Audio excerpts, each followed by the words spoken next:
Good morning, good afternoon, good evening, everyone. My name is Catherine Cole, and I'm from the UNESCO Chair at York University in Toronto, Canada. First of all, I wish everyone a belated Happy Earth Day, 55th time that we are celebrating Earth Day and Earth Week, and truly historic times. Who picked up the earlier conversation, who was joining us early. These are certainly unprecedented times in the United States and around the world. And I also want to acknowledge that this is a historic week with Pope Francis passing, which is also something that some may struggle with. So in these busy, unprecedented, and maybe also challenging times, I wish to acknowledge that we're grateful for your presence. We're grateful for you joining us. I'm today joining from Treaty 13 in Toronto, Canada, which represents a land agreement between the Crown and the Mississaugas First Nation. In Canada, we always acknowledge the Indigenous lands that we are in, and here I find myself as a new settler in Canada on traditional territory. Just in case that you're finding yourself today on traditional territory as well, I'd like to ask you to acknowledge the lands that you are on. We by now have over 80 people joining us today. The chat is open for all of you, as when ESD meetings are happening, this is also a community gathering. So I encourage everyone to introduce yourself in the chat, see who else is there, and use this opportunity to connect. I would like to thank Laura Engel and her team from George Washington University for hosting us today and giving us the opportunity for coming together for this launch of the special issue. I'd like to acknowledge my fellow editors of this special issue with the Journal of Education for Sustainable Development in the room, Dr. Amber Webb, Dr. Radhika Iyengar from SDSN, also Charles Hopkins from York University, and I'd like to also thank Jessica and Helen from SDSN for helping us to coordinate creating visuals, getting the word out there. This is truly a collective team effort. We're launching the special issue policy perspectives on ESD with the Journal of Education for Sustainable Development today. And we have the pleasure to have the editor of the journal with us today. Dr. Preeti Nambia is the executive director of the Center for Environment Education and editor-in-chief for the journal. She has over 2 decades of experience. She leads innovative sustainability initiatives between Australia and India. She specializes in communication and education policy and multi-stakeholder environment. And I'd like to ask Preeti to start us off today with a few opening words before we jump into authors' perspectives on policy perspectives on ESD today. So without further ado, I'm handing it over to you, Preeti. Thank you. Thank you so much, Catherine. Hello, everyone. It's wonderful to be here with you all today. On behalf of the Center for Environment Education and the Journal of Education for Sustainable Development, I would like to welcome all of you to this launch event. We are delighted to be partnering with the SDG Academy of the SDSF, Columbia and York University, as well as the UNESCO Chair at George Washington University on this issue of JESD. Janki, could you share?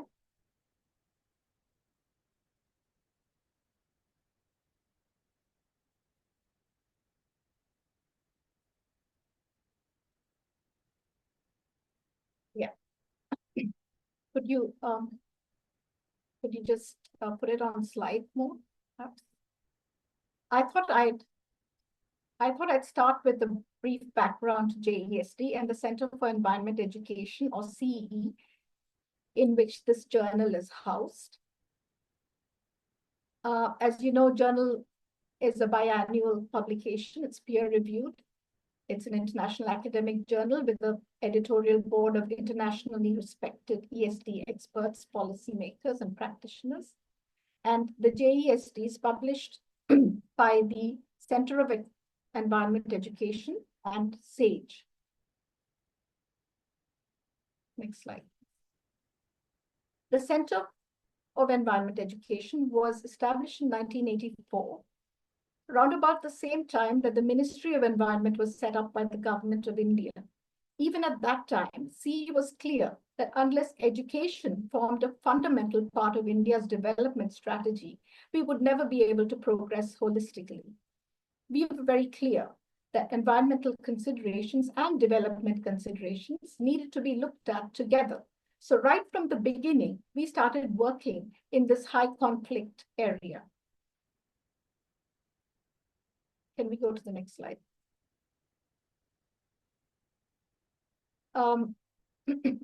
Janki, could I request you to just put this in slide mode because it's kind of, the slides are getting blocked by the chat. Yeah, that's better. Thank you. Okay. As the editor of a book series on environment and development, I spent my early years at CE working with frontline scholars and practitioners on mainstreaming environmentally sensitive development models through publishing the books that articulated these ideas and models while also organizing policy discussions with all stakeholders from relevant sectors. We tested these models and ideas at the field level, and we found that this actually strengthened what we were doing in education as well as what we were doing vis-a-vis policy, because we were and are one of the few institutions with a solid presence in rural and urban settings, in schools and universities, directly transacting educational work with schools, with rural communities, with women panchayat leaders, for instance, with local governments and others. So we have been able to use that experience and articulate it in a way that impacts national and international policies.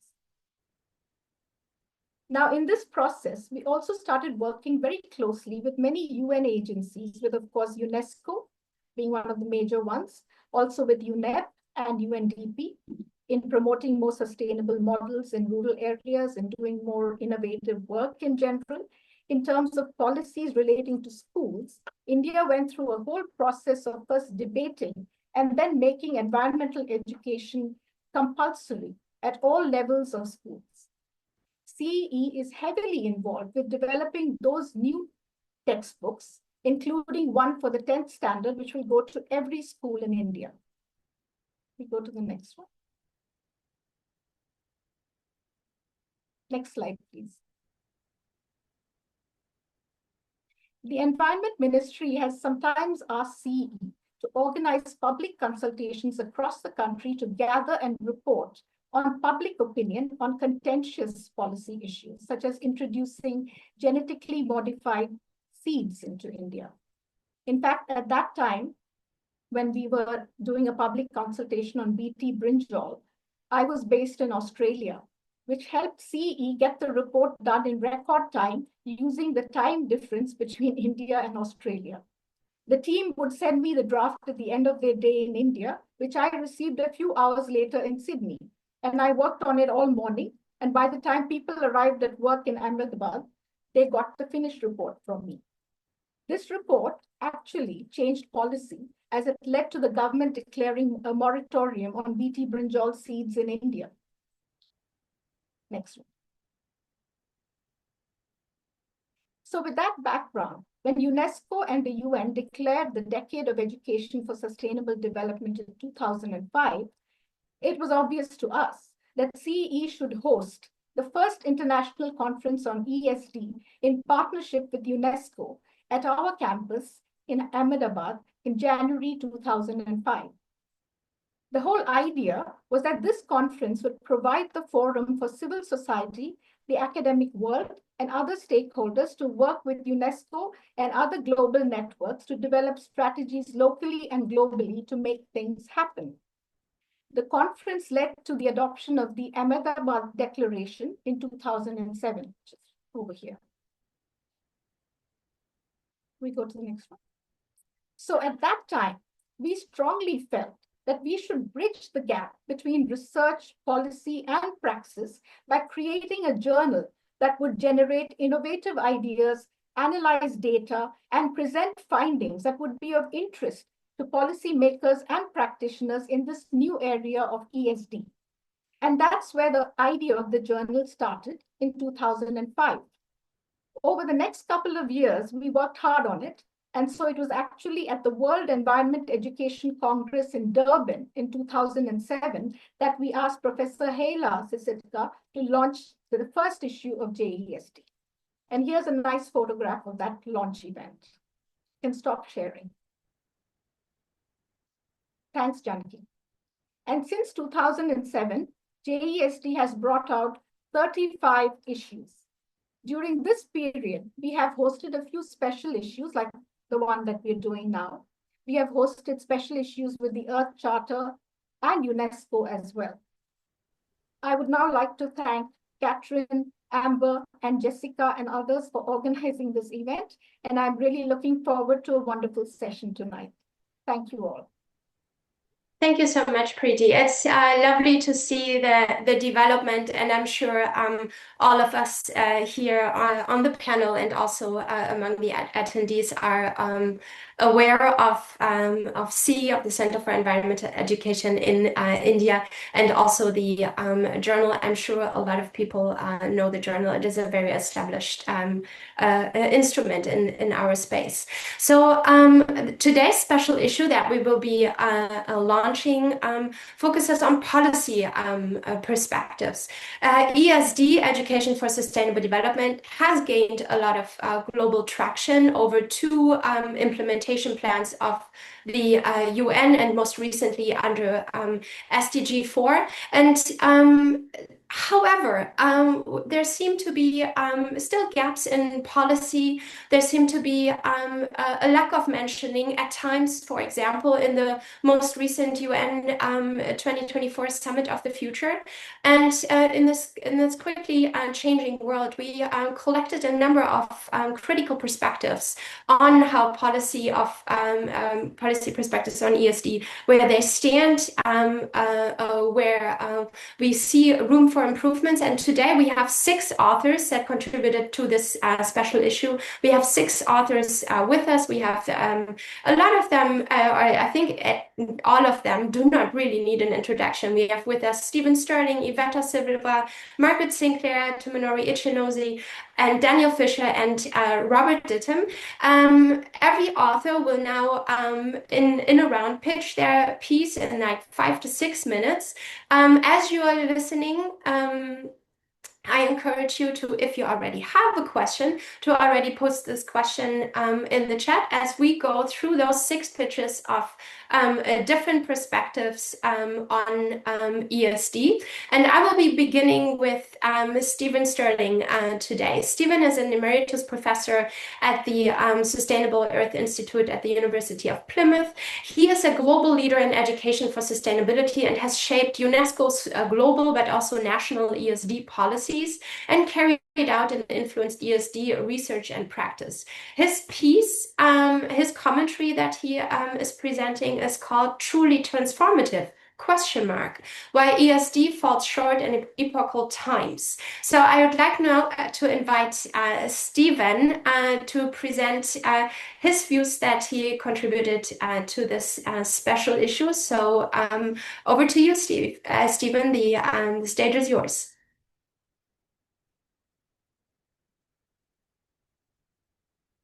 You're still muted, Stephen.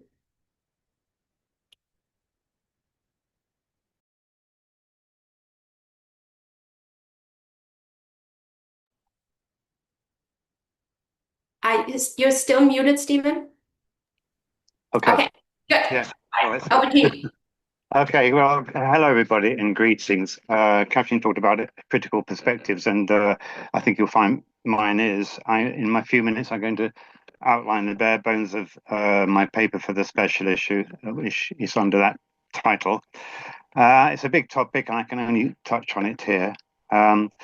I've been involved in this area for a very long time. I started in the 70s, and I believe I was one of the first people to actually coin the term education for sustainable development in 1991. Well, that's nearly 35 years ago. And at that time, ESD was entirely appropriate. And it's been extraordinarily successful in going right around the globe, and the ideas and practice of ESD has become a global phenomenon, not least thanks to UNESCO's championship of the practice. But now I think it's time for a serious reappraisal, and I congratulate the SDG Academy and JESD Journal on taking on board this challenge. So why do I think it's time for reappraisal? It's because the world is very different, more volatile, much more risk-laden than it was 35 years ago when the ESD term emerged. There's a time lag between rapid ecological and social change on the one hand, and the ability of educational institutions to respond quickly and appropriately on the other. And I think we're in the middle of a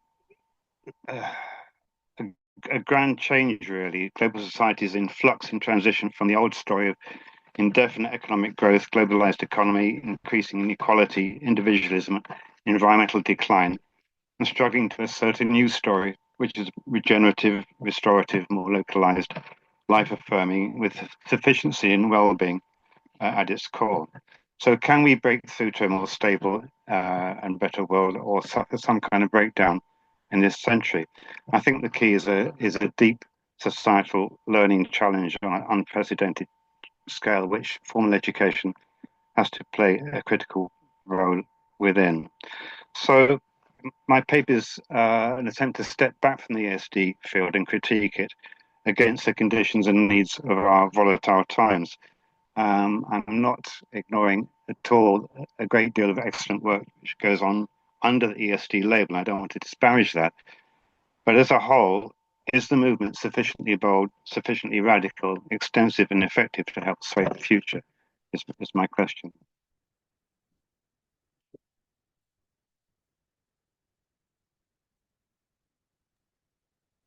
But as many of you will know, the International Commission on the Futures of Education reported some years ago, and I think those two quotes are particularly germane to the discussion today. So you'll see in the red writing they're truly transformative. That's why I get that my opening couple of words on the title of my piece. And then, so yeah, education systems often reproduce and perpetuate the very conditions that threaten shared futures. So, there's a huge issue here, and how much progress have we made since 2021 when this report came out? So, we have just in December another UNESCO conference on renewing education to transform the future. And again, the rhetoric about education must itself be transformed. But some of us have been in this field a long time, but wondering, how far are we actually going forward with this agenda with sufficient speed and effectiveness? Because we are living in existential times, as we know. And does ESD sufficiently embrace the severity of our global condition and take due account of the critical trends and difficult choices and possible futures facing current and future generations? So this is the polycrisis, which is a term which is emerging in the past few years, and this is a slide from the World Economic Forum's current global risk report. So of the questions which we were asked as authors to address, this is the one I think is the most important, for me at least. What kind of education do we need to address the pressing challenges of the 21st century? But I think that begs a prior question, which is coming up in a minute. What is the nature of the change of consciousness that appears necessary to achieving a safe, more ecologically sustainable and livable society, which can both survive and thrive? And then what changes may be required in the way we practice education and learning if they're going to contribute fundamentally to such a change of consciousness? So these are deeper questions, I think, which come before that question about what kind of education do we need, in my view. So in my own work, I've concentrated on looking at the root level of our behaviors and actions at the level of paradigm. And along with the many others, I make an essential distinction between the reductive and mechanistic view of the world, which is deeply embedded in educational policy and practice, and an ecological or relational view. So these books, for example,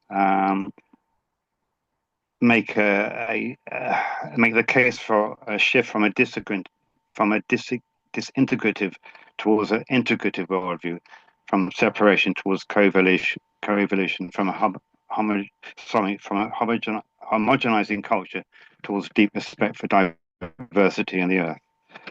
And they talk about the great transition or a great leap, a great turning, in Joanna Macy's words.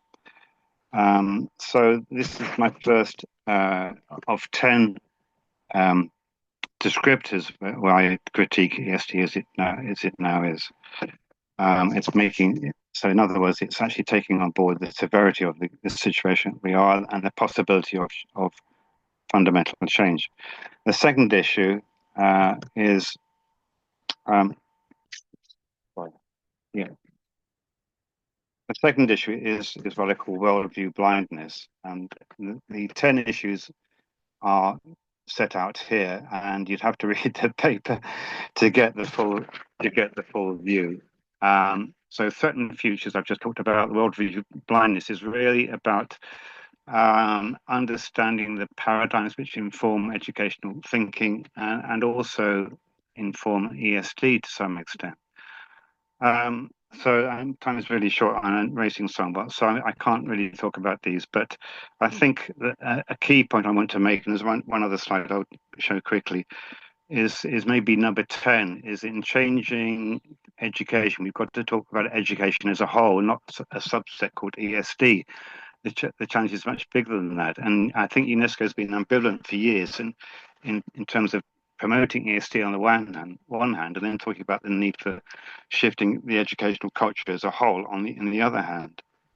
So I think changing the purpose of education as a whole towards well-being is absolutely essential, towards the preferable future, towards a great transition or the great leap, as some of the terms used in this context, rather than drift along and face a possible catastrophic future. So last slide, quickly. The 2024 UNEP report on planetary health and well-being, I think, is really significant here. And it shows a glimmer of hope in the sense that it talks about there's growing signs in the public of a mindset of continuous learning with active unlearning of ingrained beliefs, attitudes, and behaviors, consistent with an emerging paradigm where the status quo is rejected in favor of sustainability transitions. And you can read that quote from the report there about shifting mindsets and worldviews. So it raises in me the question, how fast can education as a whole, not just ESD, how can formal education as a whole become central and catalytic rather than marginal to this vital learning revolution? And I put my new book down in the bottom corner if you want to go deeper into these issues. Thank you. That's a bit of a rush, but that's it. Yeah, thank you indeed for those deep and thoughtful commentaries. 5 minutes is a short pitch time. But I'm wondering, you're mentioning just as a brief follow-up question, if you could answer that. You're mentioning that UNESCO has been ambivalent with regard to ESD, but at the same time, ESD is acknowledged as a key enabler for all of the SDGs. Where do you see the potential of just using it instead of kind of critiquing ESD and potentially moving away from it? It's a good question. I mean, clearly, an awful lot, as I said earlier, an awful lot of good work goes under the name ESD. But in my paper, I said to some extent that's also exclusive, because is ESD seen as a subset of education as a whole, or is it a pattern for changing education as a whole? And I think there's an ambivalence there and a lack of clarity about what is its position, if you like, and what its potential is. And I think also there's a lot of people in education have no idea what ESD is. They wouldn't recognize it. They might feel they're being threatened by something that they're not familiar with. So, we have to call movement something, and I accept that, but we need to be very careful about our labels and also about boundaries, any boundaries where people feel excluded from a practice. So, I'm very much in favor of permeability if we're talking about boundaries of any kind of educational emphasis. And I think what's really important is the assumptions and values which inform your educational practice much more than the actual name we give it. Mm-hmm. Thank you for this initial perspective. So that was an initial presentation of Stephen Sterling, looking at the critique of ESD, also addressing that it may not always be understood. I think many of you have heard about this ongoing discussion of its definition. So we're moving on to Dr. Iveta Silova, who is a professor and associate dean of the global engagement at Mary Lou Fulton College at Teaching and Learning Innovation at Arizona State University. Her research focus is on globalization, post-socialist education transformations, including the intersection between post-colonialism and post-socialism in the Cold War. Iveta and two co-authors contributed a piece called "What if more education isn't the answer? Beyond the business as usual approach to the SDGs." So thank you to Stephen, and over to Iveta for adding another perspective in a short pitch of a few minutes. Thank you very much, Catherine. And I wanted to ask if I can share a screen. I think that Stephen needs to exit his so that I could share mine. Of course. Thank you so much. So I'm speaking today from Arizona State University, which is located on in the Salt River Valley on the ancestral territories of the indigenous people, including the Akimal, O'odham, and Peeposh Indian communities. And I wrote this article, "What if more education isn't the answer," with my colleagues Jeremy Rapley, who is in Hong Kong University now, and Hikaru Komatsu, who is in Japan. And we start our paper with questioning the relationship between education and SDGs. Just a question that Stephen brought up and discussed in his presentation as well. So the way we address it, we begin with a question asking, why is education always the answer to any of the solutions to any of the problems that we face? And what does it really mean? So whatever the challenge currently, the answer is almost always the same: more education. And global poverty, more education. Confronting inequalities, more education. Worried about political polarization and misinformation, the answer again is more education. And even as we watch the biodiversity collapse and ecosystems unravel around us, the response is still more education. It's portrayed as an ultimate solution, the savior, the silver bullet, sometimes the holy grail. And we hope that education will produce tomorrow's scientists, engineers, innovators, change makers that will be trained to fix our fractured world. Yet as we move closer to 2030, this hopeful vision begin to fade as the crises around us escalate. More children are in school, that's for sure. Their test scores are rising, yet the Earth is shifting out of the safe zone for human life. The UN's latest report puts it very bluntly: progress on the SDGs has stalled or even gone backwards despite all efforts. And in some cases, like in the United States, the SDG agenda is being actively rejected. Under the Trump administration, the US has denounced the 2030 agenda and rejected the SDGs and reframed education instead as a tool for national interest, favoring patriotic curricula and national competitiveness over global responsibility. So in this context, the words of Antonio Guterres are really resonating more than ever. He says that education systems are no longer fit for purpose. And he warns that unless we act now, the 2030 agenda will become an epitaph for a world that might have been. So amidst all of this policy talk, we would like to turn to the words of the Yoruba poet and philosopher Bayo Komolafe for some inspiration. And Bayo asks, what if the way we respond to the crisis is part of the crisis itself? That question doesn't look for simple answers. It invites us to look deeper beneath the policies, beneath the solutions, to the assumptions that we really question. And at a time when we keep doubling down on the same tools, more schooling, more innovation, more growth, we rarely stop to ask, what if that is the problem? What if the very education paradigm we are relying on is reinforcing the systems that are leading us to the environmental collapse? So in our article, we revisit the SDG agenda in education and its interpretation in key reports published by UNESCO, OECD, and the World Bank through the what if lens, focusing not just on the existing solutions, but the foundational assumptions that underpin them. So, and I will really briefly go through some snippets to give you an idea what kind of analysis we are doing. So we can see in the World Bank that the World Bank added the climate education to its agenda, yet it continues to see education primarily as a tool to fuel economic growth and reduce poverty.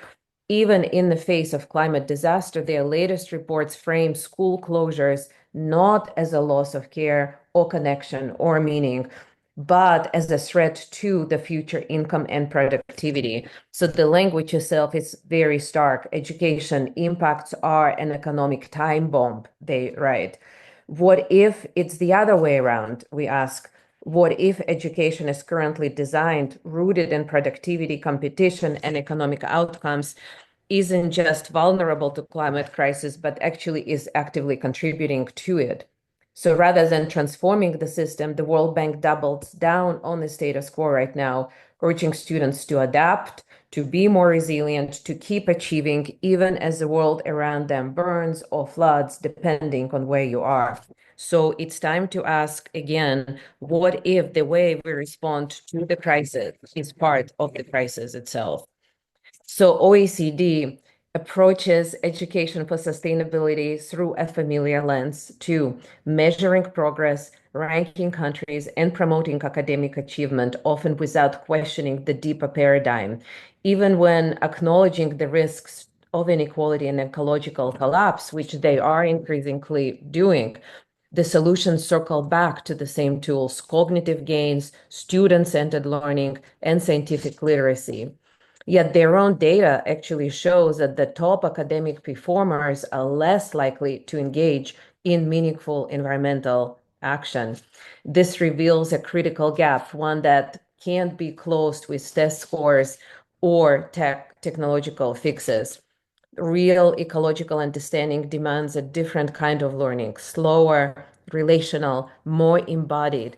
This kind of learning is what some of the youth activists, like Eliza Hodges from Mexico, describes as the pulse of life in your body, a wisdom that has no metric, that no metric can measure. So again, we ask, what if the way we respond to the crisis is part of the crisis? We have already looked at the UNESCO recent report, Reimagining Our Futures in Education. And this report shows signs of real reflection. UNESCO now admits that not all education advances sustainability. And in fact, UNESCO calls for a deeper rethinking of education itself. Ideas like rebalancing our relationship with the planet and relearning our interdependence suggest a potential paradigm shift. And UNESCO, but when it really comes to practice, we see a return to the old patterns at the same time. Again, a return to learner-centered pedagogy, the autonomous learner, education as a tool for growth that resurfaces both in the report and in the greening education agenda. So it's as if we are caught in a loop, circling between promising ideas and the same familiar solutions on the other hand. So the question we are left with, again, in the words of Bayo Kamalafe, so powerfully asks, what if the way we respond to the crisis is part of the crisis itself? So very briefly in the conclusion, well, these recent reports from UNESCO and OECD in particular have begun to show, acknowledge the potential negative interactions between education and other SDGs. The proposed solutions still largely remain entrenched in the same growth-driven logic that contributed to the ecological crisis we face today. In this context, we ask again as a refrain, what if this is not the answer? What if more of the same education is not the answer? So we would like to ask, what if to interrupt the familiar, to make space for what we have overlooked, the wisdom of the land-based traditions, the relational and collective forms of learning, and the ways of knowing that don't fit inside the metrics or the markets. So this is not a conclusion. We really meant this paper to be more of an opening into something more honest, more alive, and more attuned to the times we are living in. Thank you. Thank you so much, Iveta. And I'm seeing that the chat is alive with good points. You know, what kind of education do we need? And we need to distinguish. Jamie is posting. We need to distinguish here between schooling and the broader understanding of education. In looking at the World Bank, UNESCO, and OECD, where do you see the role of local players in education? Where would you position them in that discussion? Yeah, this is a really great question, Katrin, and thank you for all the comments, which I will read carefully after I finish speaking and respond. And of course, I should have made from the very beginning a distinction that I was referring to modern schooling, modernist paradigm of schooling, and not education more broadly, which has much more expensive potential. But our critique focuses on global, well, our critique really looked at the global frameworks like UNESCO and OECD and the World Bank. We see, of course, local agency as key, not as a reaction to global agendas, but as a source of alternative visions that are already existing. Communities around the world are already drawing on these alternatives to the status quo. And we can help as researchers bring these alternatives into the focus and into the policy dialogue, weaving together the profound wisdom of indigenous knowledges, African cosmologies, eco-activist movements in South America's Asian philosophical traditions, as well as so many alternatives articulated also within the Western philosophical paradigm. The alternatives that foreground relational worldviews and place-based practices to reshape education in ways that global policy often overlooks. So I think to me, the challenge is to listen differently, to recognize these alternatives not as exceptions, but as foundations for reimagining education from the ground up. Mm-hmm. Yeah, I see that.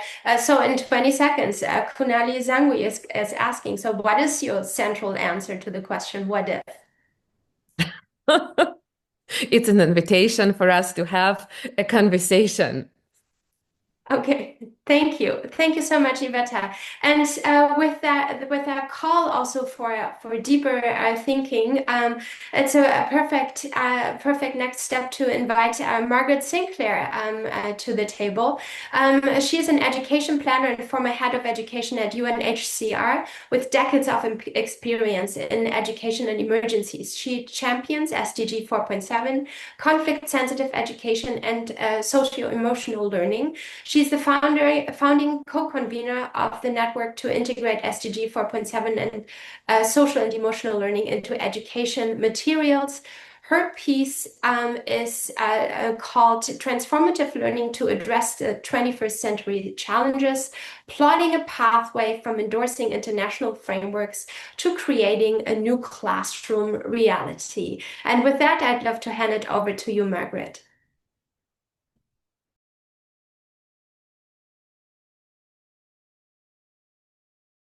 You're still muted. Sorry. Thank you for inviting me. I'm going to focus a little more on the curriculum side rather than the very big issues that we just heard presented. And I'm actually was going to start by remarking on all the education fours, because FOR. But I'm pleased to meet Stephen, who has half a century ago pushed forward on education for sustainable development. But there's so many other such, education fours, learning from UNESCO side, UN side, learning to live together, education for culture of peace, etc. And it's really confusing, actually, for ministries of education, among others, what they should do, because there are so many education fours. And in my opinion, they actually cover many common education elements and classroom elements. So I was sort of relieved when SDG 4.7 came together and brought these things together in one place, although not very clearly, because SDG 4.7 is rather sort of difficult to read, but it brought things together nicely in 2015. And now we have the rather important recommendation on education for peace, human rights, and sustainable development from UNESCO in 2023, because it really tried to bring together and show some commonalities from ESD, GCD, and all these other things. And particularly to me, with an interest in curriculum, I was happy that it has a list of competencies which integrates social and emotional learning, cognitive learning, and the what we might call the transformative changes that we're talking about, whether under education for sustainable development or global citizenship or these other things. And it shows how those competencies and the social and emotional elements, such as developing agency and concern for others, obviously, who are different from you, and so on, as well as for the natural environment, it shows how they fit together. So actually, I'm rather sort of at a loss sometimes to see the social and emotional learning, which is often very much focused on the child and its immediate community, and it's somewhere else on a different page in a different place from the education fours, which are more looking at the macro picture. So in the section 6 of the 2023 recommendation, UNESCO recommendation, you have this list of 12 competencies and showing how they relate to the global challenges and concerns. So unfortunately, most people will not know about UNESCO recommendations, or even some people may be against the word UNESCO in some major powers. So nevertheless, I think it's useful for people like ourselves to review that, especially that list of competencies, to see if it's a guide. So just my involvement in this, actually, I first started with a life skills-based peace education program for refugees in refugee camps in Kenya in the 1990s. I worked for the UNHCR, UNESCO, and Education Above All Foundation, mostly in relation to conflict. And I saw that these we can achieve all these ideals on a small scale with champion teachers, inspirational teachers, and so on. So the problem is that I've always started looking at macro scale, and I was concerned earlier if the government really wants to bring about peace after conflict. And it's true also for if they really want to take care of environmental problems and so on.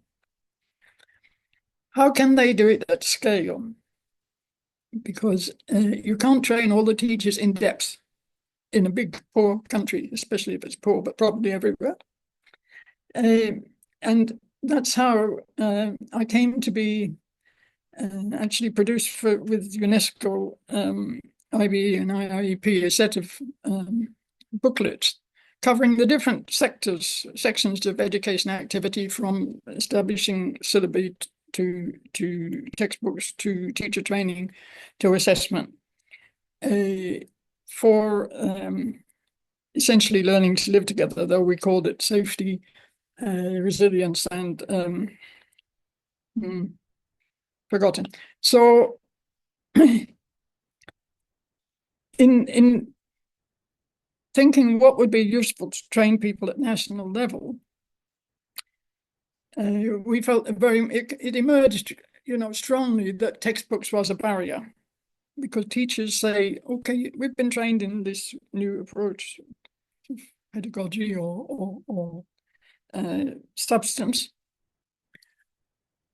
but we have to complete the textbook, and the textbook is what leads to the exams, and the families and everybody wants to complete the textbook, and the teacher's accountability is to complete the textbook. So if the country is large, also there's a possibility to put something in textbooks and it will traverse the country and reach many teachers and many students in some cases. So if you look, it's just a very neglected topic, totally neglected topic. So let's just mention that a gap that I personally saw was between the policy and the syllabus and the textbook. There are other textbook writers, and it seemed such a simple idea to train the writers in all these good things, but it's not very easy to get hold of them and to train them. Anyway, I just want to mention that I set up with colleagues a small group that's looking into this specific area, what the teacher, especially in lower and middle income countries, has in their hand is a textbook. So can we make that textbook convey the things that we want to convey with a pedagogy that works in that country that will be useful for the teacher and the students? So I just want to interject here that it's not what we want, and it's not the global view. Global views are like decontextualizing from local, and we have to recontextualize. Things have to be recontextualized. So a lot of the questions that we're asking are not for us, because education is at national level, and therefore these questions have to be addressed at national level and work out what is for nationals to work out what is, first of all, what are the priority issues in their country that they want students to leave school with mastery of and concern about. So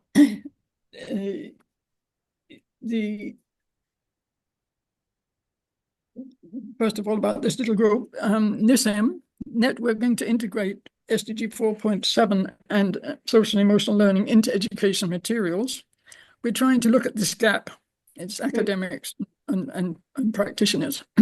And if you look at nism.org, you can see coming up to 6 volumes of contributions from 200 or over 200 contributors about issues pertaining to that. It's sort of building up a background in that. So what I'm thinking now is the concern to bring together the funding at the national level and the international level to get people to talk to each other, because you can't just tell the textbook writers, okay, just write in history or in citizenship or in science or in language. just write something that supports all these transformative things. They're not immersed in it. They're not confident. So they need to talk it over with each other and prioritize and come up with their own picture. And then the writers can be helped to do a new kind of textbook, which is adapted to the level of technology. It may be a traditional textbook with different sort of content that includes workable pedagogy. It's it's going to be very different in lower income settings where there's no electricity, no connectivity, etc., or in highly resourced places. Yeah. But they need to come together, and it costs. My point is that it costs funds. That you need money to set aside a space where this can happen and bring people into doing that. Not a lot of money, but some. And at international level also, my hope is that international actors, the idealists and the funding agencies will come together. And what I would dearly like is for the funding agencies to put into their documentation a requirement for a transformative learning clause. Because I think some have a gender clause for different aspects of gender. We need a transformative learning clause in agreements and bring people together to work towards that. Thank you. Thank you very much for this a new perspective of also working with the wider circle of textbook writers and including them in the wider discussion. I'm going to skip a follow-up question for now as we're quite behind our schedule, but I want to move to, first of all, thank you very much, Margaret. So we've heard three perspectives, looking at the concept of ESD, looking at the question of do we really need more education, question of resources, what is available, and also looking at the material development. I'm now going to move on to Tom Ichinose, from a professor at Miyagi University of Education in Japan, and he's also the chair of the Japanese Society of ESD. He collaborates with UNESCO and UNU, supporting schools in advancing ESD and SDG implementation. His research analyzes the transformative and effects and the effectiveness, as well as the barriers of schools addressing ESD. And I'd like to hand it over to Tom for pitching his commentary in hopefully 5 to maximum 6 minutes. Thank you. Okay, thank you very much. So I'm so happy to be here. Thank you very much, Catherine, and the organization committee of SDSN.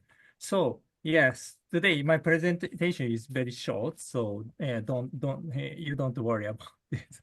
So the topic is analyzing the implementation of education for sustainable development from national to school level through bibliomatic studies. This is my research topic. So many countries continue to face challenges in integrating and accelerating the implementation of education for sustainable development into their national and local educational policies and school practices. So this study utilized literature database between UNESCO and Japan to clarify the effectiveness of implementation UNESCO's recommendation for education for sustainable development and examine Japan's domestic educational policy. So previous bibliomatic research has identified geographical location, publication, institutions, and authors' contribution to ESD. But no studies have analyzed the implementation process of ESD in response to the international institutions such as UN and UNESCO. So let's see this chart. So this is the chart, ESD, GCD, SDGs concept in the UNESCO. This is from the UNESCO database. In the global context, the role of education, public awareness and training was acknowledged and endorsed in 1992. The concept of ESD began to take shape after 1993. And so further development throughout the 1990s. This is the case of my country, Japan, at the 2002 World Summit on Sustainable Development, Johannesburg Summit, a declaration spearhead by the Japanese government aimed to foster ESD through International Action Plan. But following the conclusion of the UN DESD in 2014, a decline in ESD references in the database was observed. In 1915, the promotion of the SDGs was initiated, and the focus on SDGs in Japan, particularly post 2015,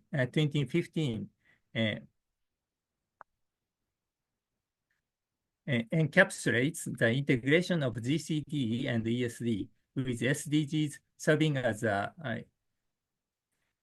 unifying framework.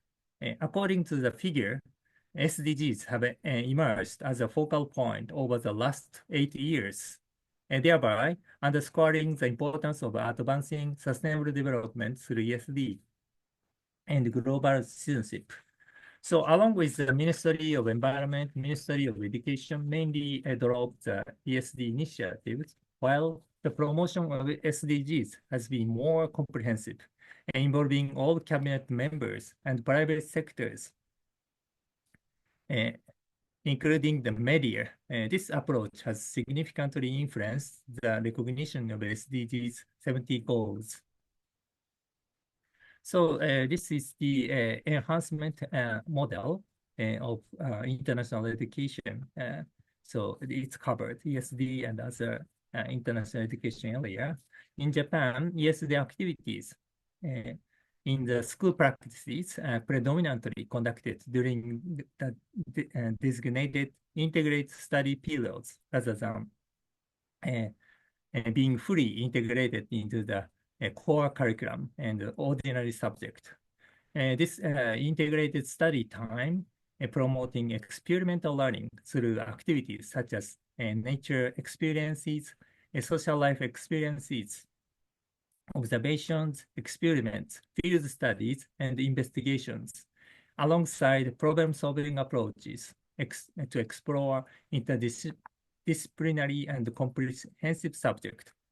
So this study time, called problem-based research, we call Kadai Kenkyu, required between 70 to 200 instructor hours annually, and started from 2020. Students can engage in individual or group research based on their interests and incorporate experiments, observations, and fieldwork. Over the first 5 years, this problem-based research was mainly targeted the SDGs, 70 goals. So this is very effective to promote the sustainability into the normal public education.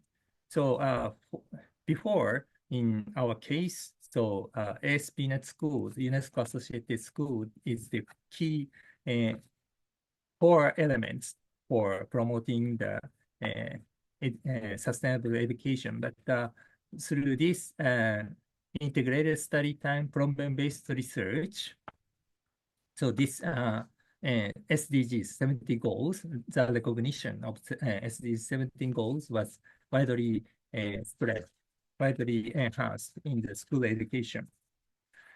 However, recently, some local government and the education board have lost their motivation to continue to these efforts. And this is our challenge. So how to, yes, keep their motivations, and more than five years left to the 2030, how to continue to enhance our local government and the schools, their motivation, and keep their motivation. This is one of our big challenge. So yes, my presentation is so short. So thank you very much, Catherine. This is my presentation. Thank you. Yeah. Thank you, Tom. That's an interesting point, and I think it kind of repeats also what was experienced in earlier UN frameworks such as Agenda 21 and also Millennium. After a while, the motivation goes down to engage as we start looking at kind of the next framework. Is there anything undertaken already, or are there ideas how to deal with this lack of motivation, or are the reasons very clear to you at this point? This point is very clear because teachers' overwork has become a growing concern, and Okay. how to make reduction of working hours. So, in fact, student engagement and project-based learning takes a lot of time. So, the many schools and many board of education, they want to reduce the time for the project-based learning. So, however, yes, we would like to emphasize the importance of well-being in teaching and learning processes and the effectiveness and the importance of the transformative education, social emotional learning, and how to appropriate utilize the AI and ICT. We'd like to more emphasize this point. This is my opinion. Yeah. Thank you, Tom. I really appreciate that perspective as well. Also seeing the strong development, also the quantity of the ESD field is quite amazing. So thank you very much, Tom. Now we're going to move on as we've touched to questions of like deeper learning, also value socio-emotional learning. The question is often like, and how are we going to assess that? And now I'd like to move to Daniel, who has engaged with questions of rethinking learning assessment. Daniel Fischer is a professor at Leuphana University and UNESCO Chair in Higher Education for Sustainable Development. His research focuses on sustainability communication, learning, and teacher education to foster sustainable living through inter and transdisciplinary approaches. He explores innovative practices, and today we're going to talk about a new way of potentially assessing learners. So over to you, Daniel. Thank you. Yes, thank you very much, Katrin, for the introduction. Thank you to our hosts and the organizers of that special issue, and thanks for the opportunity to share here. Indeed, this was not my work alone, so I want to start by also giving recognition to Jordan King, who's also, I think, on this call, and Aaron Redman, who were my collaborators on this piece for this special issue. We were tackling and addressing assessment for some reasons that we outline in greater detail in the paper. But I think one striking reason is that the ways we currently assess students does not meet their learning needs. If 2/3 of all students report that they feel stressed about poor grades, if more than every second student feels anxious about school testing, even when they are well prepared, then I think we are missing the point here in assessment, and we're not assessing in ways that promotes the ideals and principles and aspirations of education for sustainable development. So this was very much the starting point of our piece. We were also acknowledging that, yes, we've made progress in pedagogies, we've made progress in competence frameworks, but assessment is still lagging behind. And it's a bit of the elephant in the room that we need to tackle assessment if we really want to make progress in ESD. So how can assessment in ESD not jeopardize, but better reflect and support the aspirations that we have? That was our question. What we did in this paper and what we present in this paper is basically a framework, which we called the ESD Learning Assessment Framework. So our idea with this framework was that we need to really start asking questions. So questions that practitioners, that policymakers and planners can also address and consider as they are designing assessment practices. So we are hoping that our framework would give kind of a reference frame to think about these questions. And I want to quickly walk you through some of the key questions of that framework. And then in the second part, briefly talk about how that can be implemented. So the framework, basically, that's the main point. It starts with the learning assessment approach, and you can start by asking questions. So what is the purpose of the assessment in the first place? Is it summative, to look at the outcomes of learning processes? Is it formative? Is it being used as a way to facilitate learning? what is being assessed? Are we focusing on cognitive, recall of cognitive knowledge? Are we focusing on socio-emotional learning outcomes? So that is a question to be asked about assessment practices. We also, of course, need to look at the instruments we're using. So how are we actually doing the assessment? Are we asking students to sit a test? That would be response-based assessment. Are we focusing or using reflective tools? So the how of assessment. And finally, also, which actor has which role in the configuration of the assessment? So who is assessing whom, for example? What is the role of the learner in this, for example? So that's the first set of questions. Then we also, of course, always need to look at the context. What is the time that is available? The expertise that we have in the schools, the resources we have, what are the regulations, etc. So we need to acknowledge context and also the level of control. And finally, we need to look at how is all of that aligned with ESD principles and aspirations. Is it conducive to what we want to achieve in ESD or not? And these are alignment questions. We need to see if what we are assessing aligns with how we are doing it and the purpose, if it aligns with the roles that we give the learner in this. So we need to check for inner alignment. We need to check for alignment with ESD principles. And of course, we also need contextual alignment. The assessment approach we develop must fit the context. So how can practitioners work with this? This is basically the second step that is that we briefly describe in the paper, but that we have taken further since then. So we've developed a 4-step approach, basically how practitioners can actually use this framework to redesign their assessment practices. And I'll keep it very short. It's called the DARE approach. The 4 letters stand for 4 steps. The first is to describe. So we ask practitioners to sit down with their assessment and to describe why are we doing it, what are we assessing, how are we doing it, and who has which role in this. First of all, describe. Second step, appraise the assessment approach. Check the alignment, inner alignment, outer alignment, and contextual alignment. And the third step then is about redesigning the assessment so that we can enrich it with other activities, other elements. We can modify and tweak the assessment, or we can completely replace it if we don't think that it's fit for purpose here. And of course, this is an action research cycle. We also need to evaluate and reflect on the experiences we make implementing it and continue to improve it. So basically, this is the work that we are presenting in this paper, and it's work that stems from a larger UNESCO initiative that is currently ongoing. That is the UNESCO's Transforming Futures initiative. And we have developed this ESD learning assessment approach as one of 3 toolkits.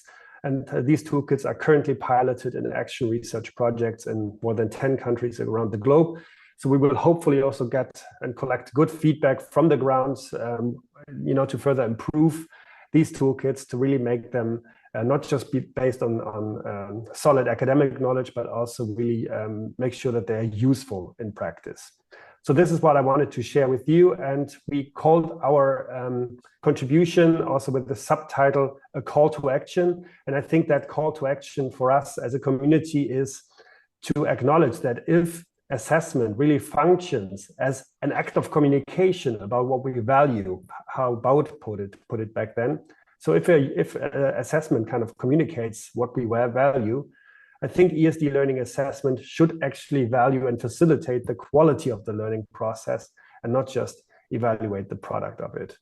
With that, I would like to thank you for your attention. Thank you very, very much, Daniel. And I'm also seeing Gareth commented, found this very thought-provoking. Now we're facing a world where roughly 50% of teachers are already not confident teaching ESD as written in the curriculum, let alone changes in the way we're now assessing learners.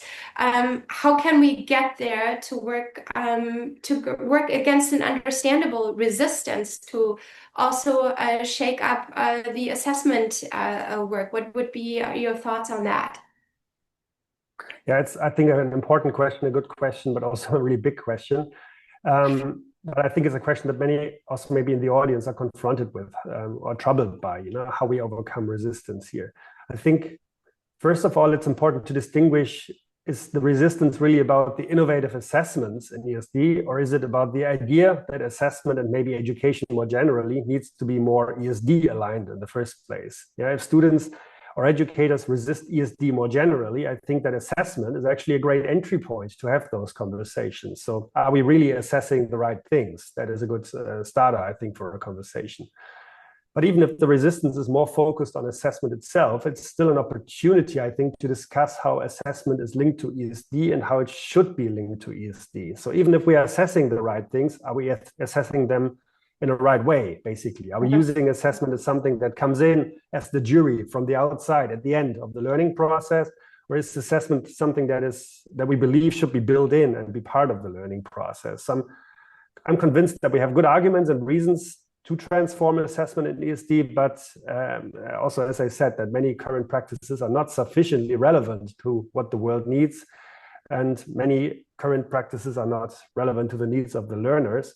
But these are, I think, important conversations that we need to have with our colleagues. And I don't have strategic communication advice here. I think we should be open-minded, receptive, self-critical. And I guess that the whole point is, like assessment, we should also embody the spirit of ESD here and have those conversations. Yeah. Yeah, and it's a discussion indeed that we haven't had much yet. It seems to be more of a side topic. So thank you for bringing this forward, Daniel. Thank you. And last but not least, I'd like to end with another positive perspective. Robert Didham is joining us now. He's the UNESCO Chair in Education for Sustainable Lifestyles and Director of the Center for Collaborative Learning for Sustainable Development at Inland University of Norway. His work focuses on transformative learning, sustainable consumption, and developing active learning resources for global dissemination in both formal and non-formal education settings. His contribution, his commentary is called Reframing Sustainability Learning from Net Zero to Net Positive. And with that, over to you, Robert. Great. Thank you, Katrin, for the kind introduction. I would also like to express my appreciation to both the editors of the special issue and the organizers of this event for providing me the opportunity to participate in these important discussions. In my commentary, similar to Stephen's article and others in this special issue, it ultimately discusses how ESD can support transformative learning throughout educational practice. But in the case of this commentary, it begins with a critical reflection about the nature of sustainable development as a framed development narrative. While sustainable development has been previously criticized as an intentional development agenda based on an elite constructed narrative about a set of assumptions by the developed world about the types of predetermined development targets that the whole world should achieve, I argue in this article that it is more appropriate to understand sustainable development, especially when we're considering the role of ESD as a process of imminent development, which has been based on an evolving trajectory influenced by changing societal values and perceptions. And by this, if we take, for example, and look at the framing document of the 2030 Agenda and the SDGs, it may appear that this fits into the category of intentional development, where something's structured and documented out. But if we actually consider the 3-year process of international negotiation that led to the agreement of this agenda, the recognition for contextualized relevance in the SDGs, and the lack of a predefined end state that's in this agenda, it is better argued that this represents a form of imminent development based on a coalescing of opinions internationally on how global society can respond to the pressing socio-ecological crises of the 21st century. In this sense, sustainable development is actually unique in modern history as a development narrative because it has been based on a process of negotiated understanding. While intentional development is normative and corresponds to factual perceptions of knowledge, imminent development is pluralistic and corresponds to critical praxis based on rich deliberation, experience, and reflection. If we carry this understanding then over to the work we do in ESD, then it necessitates educational approaches that can inspire and unlock the potential for transformative social learning, as we collectively endeavor to write a new narrative for our development and find ways to embody the principles of sustainable development within our common language. At this point, I draw on the key concept of the book by Paul Pullman and Andrew Winston, Net Positive, which is based on Pullman's work as the CEO of Unilever and his efforts to drive sustainability transformation in the company's operations. And I argue that in ESD, we must also consider how to transition from a net zero to a net positive learning perspective. ESD is often taught with more of an orientation towards society's current problems and a focus on why we are not sustainable. This perspective, though, not only becomes bogged down in problems and challenges of unsustainability, but it also often positions learners within the frameworks and worldviews that have led to these issues in the first place. And it creates limits of possibilities and imagination to think beyond these trappings. So how can we move beyond this problem orientation in ESD? And how can we achieve a solutions-oriented ESD or a net positive learning perspective in ESD? This is the critical question that I try to address in my commentary. In a net positive framing, it is important to recognize that sustainability learning must address the learner at two different levels, both as an individual and as a collective member of society. Keeping in mind the idea of sustainable development as an imminent form of development, it is not ESD's role to define the outcomes of sustainable development to its learners, but rather to empower learners with the skills to debate and deliberate on what they want for their futures and how they can make those futures more sustainable for all. Net positive learning should thus be a pluralistic process in which values-based learning is a key feature. Kevin Warburton states, the challenges for educational institutions is not simply to teach concrete facts about the environment, but to create an active, transformative process of learning that allows values to be lived out and debated, and permits a unification of theory and practice. It is thus through the testing of their values and practice, and with different actors in varying context, that learners gain the experience to reflect both on their values and also the effectiveness of their actions in realizing or supporting these values. It is through such processes of critical praxis that the types of transformative learning sought in ESD can be cultivated.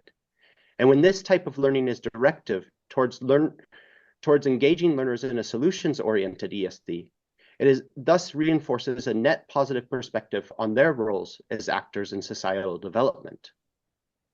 Thank you. Thank you, Robert, for this perspective, which I also think is quite innovative. And you mentioned, and just very briefly, that in your commentary it's like a radical imagination of the curriculum of the classroom with depth. I think you call it depth pedagogies. How do you deal with that in an already very crowded curriculum that every teacher has to deal with, bringing in now again a value change, a content change? What's your thought on that? Yes, thank you for this question. It's actually Holden and Valencianos who discussed the importance of cultivating radical imagination as an act of courage that allows individuals to imagine beyond the conventional trappings of the status quo and to imagine something completely otherwise from present reality. And to support this, they also draw on Andreotti's work with depth pedagogies to establish meaningful relationships between self, each others, and the world around us. But in practice, this means a focus on transformative action in ESD, which must start by acknowledging the process of transformation for individual learners and considering how this can be facilitated with different pedagogical drivers, such as critical analysis, exposure to complex situations in different contexts, as well as through experiential learning and the practical application of knowledge, skills, and values in real-world context. In this sense, learners not only engage in their own individual transformations, but they also explore their influence on societal transformation, through which, as is called for in UNESCO's ESD for 2030 roadmap, it should be ESD in action is citizenship in action. But this also means that the focus of ESD matters, but not just in what is taught, but also in how it is taught. Mm-hmm. So when I talk about a net positive ESD, it should support learning that is inclusive and open, as well as learning that is situated in context and takes place in the community. It is about cooperating and collaborating for a better future and finding innovative solutions to achieve it. It's also about asking questions about what we value and what we care for. and it is learning that supports cognitive, socio-emotional, and behavioral development. I think, yes, the curriculum is crowded, but when we look at we can address ESD with many topics when we consider the pedagogical approaches and how we do it. And it becomes possible to work with many different subjects, but still take a learning perspective that is this type of net positive learning perspective. Mm-hmm. Thank you.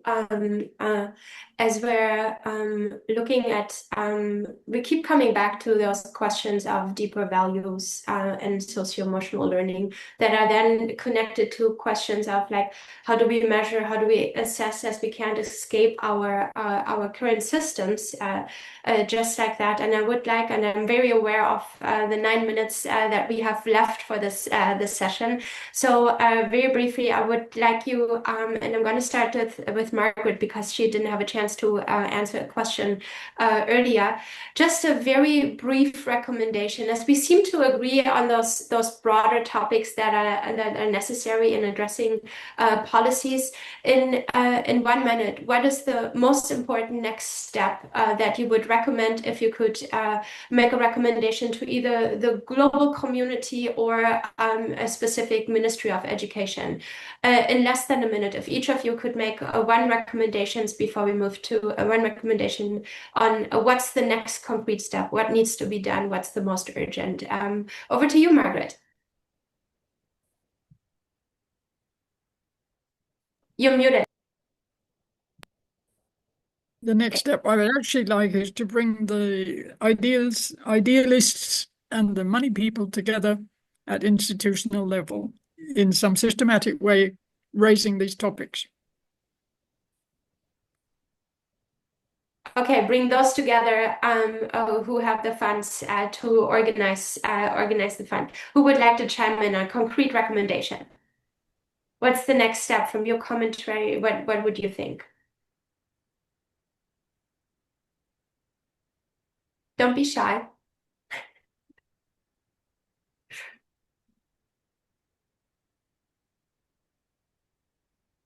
Then let me ask a different, if Iveta, Robert, Stephen, Daniel, if anyone would like to chime in, or what are your hopes that would be happening as between now and 2026 as we start negotiating the next phase?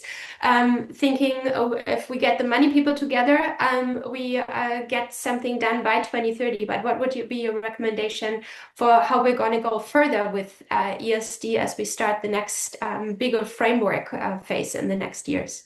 What would be your hope? Would anybody? Yeah, of course.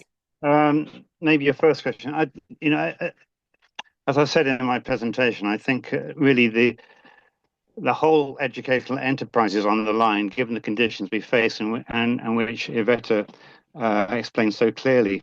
What the fundamental question, and it's also a very specific question that can apply to any institution really, is what is the purpose of education under these conditions at this point in our history, if you like, going forward? I mean, the probable future looks pretty dire. How can we actually create a livable, safe, peaceful, collaborative world? And learning has to be part of that. And I think I always take a systems approach to this, and I always take inspiration from Donella Meadows' work about how to change systems. And I think her view that actually asking the purpose of education, most broadly internationally, but also within your own institution, is actually key here. And if you can actually get a shift of purpose towards sustainability, towards resilience and resourcefulness, and all these regeneration and all these key things that we're now coming to realize are important, then you can actually make quite big changes and quite fast. Mm-hmm. Thank you, Stephen. With that, I'm very aware of the 5 minutes that we have left, which I'd love to dedicate to our host Laura Engel, who has also been an author to this special issue. Laura Engel is a professor at George Washington University and a UNESCO Chair in International Education for Development. As a recognized Fulbright scholar and also honorary professor at University of Nottingham, her research focuses on global education policy, multilateralism, and federal systems across national contexts. context. And with that, Laura, I know was a wealth and a very rich collection of perspective. You also contributed a piece which was called The Global Governance of Education for Sustainable Development, with a look at cities, again, a rather non-formal education player outside the regular education system. So with your co-authors, what was your perspective? What would be your closing remarks for this very rich panel? Well, thank you very much, Katrine, and greetings, everyone. Absolutely delighted to be here and to host this webinar and conversation on behalf of the UNESCO Chair in International Education for Development. So congratulations to the editors and authors for being part of this important special issue. And I want to give a quick shout out to Duri, Imesha, Sumi, Maha, and Jesse, all current or former students who've been collaborating with me on our project on global governance of education for sustainable development over the past 2 years. So indeed, there's much to be learned from this session and the fantastic speakers, much to be learned from all of the articles of this special issue, the histories of ESD and its development, how ESD is situated in SDG 4.7, critiques of the assumptions underlying ESD and its current form, where it needs to be further developed, including in curriculum, textbook assessments, and in different systems, and whether and how it needs to be reimagined. And I took a ton of notes from these various speakers and their presentations. One of the particularly exciting features of the special issue, and I think some of the speakers and their contributions today, is the ways that they bring into focus the different spaces where ESD is emerging. Cities, subnational entities, global organizations, schools, classrooms, and the various actors that guide this development. What this signals for me is that while national governments in many systems do maintain authority over and shape ESD policies, and while the policies that national governments do matter, the advancement of ESD emerges through many spaces and is shaped by many different actors. And there may be hope in that in times like these. My own paper in the special issue, featuring also 4 student voices, focuses on the global governance of ESD and argues that cities are particularly important policy spaces for ESD and its development. We compare ESD education policies in 3 very different city contexts: Seoul, Korea, San Jose, Costa Rica, and Washington, D.C. in the U.S., where we see unique advancements of climate change education and evidence of youth engagement and leadership in shaping the form that ESD is taking in cities, from Green Future Schools in Seoul to watershed education in DC. Our work is ongoing, where we're engaged in fieldwork in each of these 3 cities, and we hope to expand to others. So perhaps there are some ways we can collaborate. And that last point about our own ongoing work leads me to a final point, being conscious of time. While we celebrate the launch of this issue, let it not be a conclusion, but as Iveta says about her own article, an opening. My hope is that these articles and events like these are like seeds we put into dirt, where they begin to germinate and they continue to grow into new opportunities and collaborations in the advancement and transformation of ESD. Katrine, thanks again for your wonderful moderation, and I'll turn it back to you. Thank you so much, Laura. And indeed, I just texted it as well. Student perspective is an extremely important one, and I just wanted to reiterate that and appreciate that you brought those 4 student perspectives in. So thank you again to all our panelists and to all speakers. Thanks for your time. Thanks for getting up early, staying up late. Thanks for the audience for being here. And a quick 30-second story. Charles Hopkins and I, we met Ban Ki-moon in December in Austria. And he said what made his heart so open for education and his lifelong passion was that as a child, he was given a UNESCO textbook. And it said, with being given this textbook, you also receive a responsibility to learn to be your best self, to also be your best self for the community. And I think it's something that all unites us here, learning, lifelong learning, or learning deeper, being open to to new perspectives. And with that, I wish you a wonderful rest of your day. Thanks again. Thanks to the audience for being with us today. And I hope for a good follow-up discussion, maybe on social media. And we will share slides, we will share recording, and have a great day ahead. Bye-bye.